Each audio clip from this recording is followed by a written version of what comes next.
Disney animated movies are some of the best and most beloved animated movies of all time. With classics such as Cinderella, The Little Mermaid, and Snow White and the Seven Dwarfs, Disney has released many iconic animated movies that are still popular today. And through their partnership with Pixar Animation Studios, they have introduced several other popular films, such as Toy Story, Finding Nemo, and Inside Out. But while these animated films continue to have loyal fans, some of these fans who've seen their favourite animated movies countless times have found a few plot holes in these beloved stories. There are many plot holes in Disney animated films, some of which have been explained in one way or another, whether that be the director answering a question or theories online. In some cases, fan theories perfectly explain something that would otherwise not make sense. In other cases, as we said, the very directors or writers behind these films are giving extra context and detail to a movie so that these plot holes make sense. But while some plot holes in Disney animated movies are somewhat easy to explain away, others aren't. Welcome to Popcorn Programming, and here are the 10 biggest plot holes in Disney animated movies. Pop pop. In number 10, we start with The Little Mermaid, and the fact that Ariel could have just written her name down. Every fan of Disney animated movies knows that The Little Mermaid has several inconsistencies and plot holes that fans have signalled over time. For example, the fact that Ariel seemed unbothered about the prince and the rest of the people eating seafood. This point is even more evident as Sebastian himself is almost cooked with the rest of the lobsters. However, there's one plot hole in The Little Mermaid that many fans still discuss today. Why didn't Ariel just write down her name? The biggest storyline in The Little Mermaid is that Ariel gives her voice in exchange for Ursula making Ariel human. And the only way for Ariel to remain human is to get Prince Eric to kiss her with the deadline Ursula gives her. But to make this contract, Ariel clearly signs her own name in a contract. She can later communicate with Eric, meaning that she understands his language. If she could have written down her own name to sign the contract, she could have also written her name down for Eric. And while it might have been hard for Eric to believe Ariel's entire story if she explained what happened in writing, she could have still communicated with Eric by writing down answers or questions that help them get to know each other better. Better yet, maybe read the contract before you sign it. In number 9, we have The Lion King. We have that Scar should have killed Simba himself. The Lion King tells the story of Simba, a young lion who loses his father Mufasa and is forced to leave his home with Scar. Simba's uncle manipulates Simba and makes him believe that everyone who will blame Simba for Mufasa's death, so he has to escape. However, it was Scar himself who killed Mufasa, and he also planned on having Simba killed as well. This way, Scar would take over the throne as king and title Mufasa held until his death.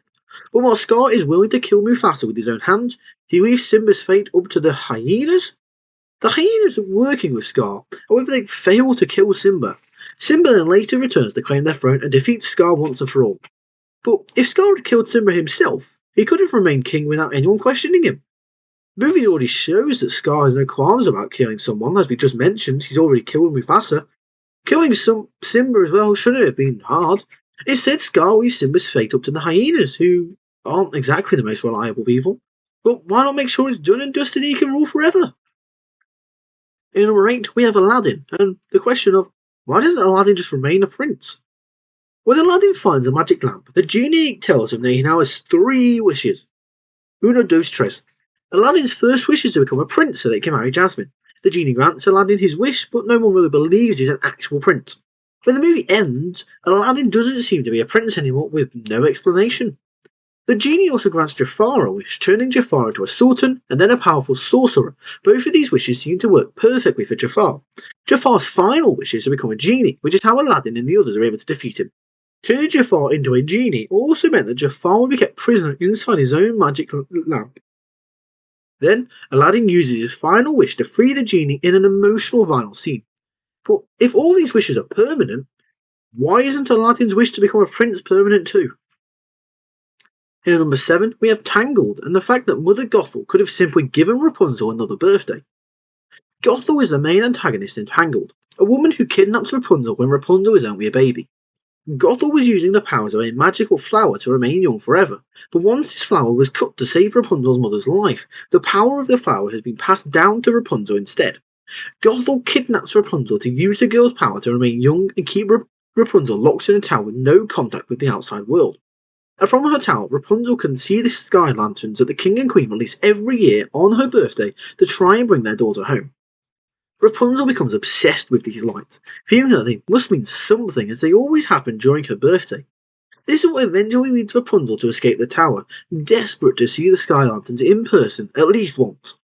But since Gothel kidnapped Rapunzel when she was only a baby, it would have been easier just to give Rapunzel another birthday. This way, Rapunzel probably wouldn't have become so obsessed with the lights. It's possible she might not have tried to leave the tower in the first place. In number 6 we have Tarzan, and why doesn't he have a British accent? In Disney's 1990 film Tarzan, a British couple and their baby are stranded in Africa after a shipwreck. The couple eventually dies and the baby boy is raised by a gorilla instead, who names him Tarzan. Many years later, a British explorer, a hunter, and the explorer's daughter, Jane, arrive in Africa and meet Tarzan, who is now fully grown. Tarzan realizes that he is of the same species as these newcomers, and he befriends them, growing especially close with Jane. And during their meetings, Jane and the others teach Tarzan how to speak English. Jane, Jane's father, and the hunter all have a British accent, but once Tarzan learns how to speak English, he doesn't have the same accent. This is a minor plot hole in an otherwise perfectly enjoyable movie, that is still some people's favourite Disney animated movie. It's a minor plot hole that some find difficult to explain away. In number 5 we have Cinderella, and how did the glass slipper fall off? Cinderella tells the story of a young girl who is forced to become a servant in her own home following her father's death, when Cinderella's stepmother takes control and her two stepsisters also come in. Cinderella is not treated as part of the family. Instead, she's forced to clean and serve her stepmother and stepsisters, and when the king announces a royal ball to find a wife for the prince, Cinderella's stepmother and stepsisters do everything they can to stop Cinderella from going to the ball.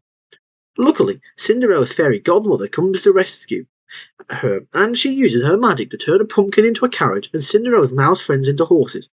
The fairy godmother even turns Cinderella's torn clothes into a beautiful ball gown, together with a pair of glass slippers. However, everything will turn back to normal at midnight. Cinderella is able to enjoy a few moments at the ball and even meet the prince before running away at midnight, leaving a glass slipper behind.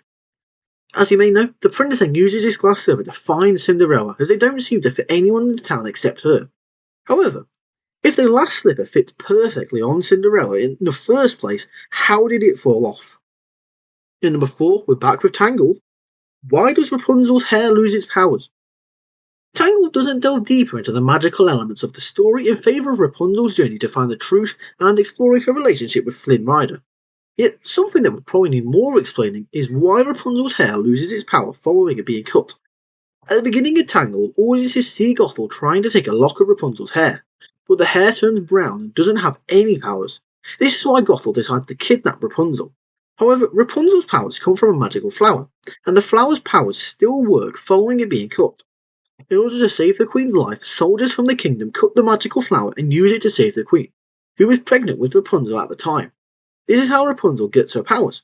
But if the flower's powers work after being cut, why doesn't Rapunzel's hair work once it's cut? And once Eugene cuts Rapunzel's hair, the magic that kept Gothel alive is gone, and she dies. However, the cut that Rapunzel healed in Eugene's hand with her magic doesn't return. Also, saying flower's powers is more difficult than you think. In number 3, we have Beauty and the Beast, and we have, if the town didn't believe in a beast, what do they think happened to their prince? In the book and movie Beauty and the Beast, a woman curses Prince Adam and turns him into a beast. He can only turn back into a prince if he learns how to love and gets someone to love him back before the last petal of the enchanted rose falls. The prince remains in the castle, isolated from the rest of the world for many years, until Belle's father, Maurice, gets lost and finds the castle. Beast then keeps Maurice prisoner until Belle comes to save her father, offering to switch. The Beast agrees and releases Maurice, who returns to the village screaming about a beast and a castle in the forest. But nobody believes Maurice. The villagers make fun of him for his tale of the beast, ridiculing him.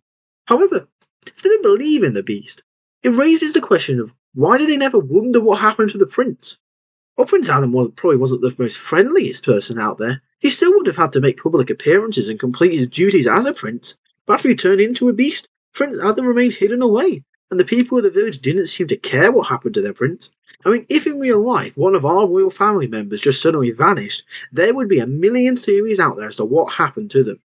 The live-action adaptation of Beauty and the Beast does explain this, as the curse also means that everyone will forget about the prince.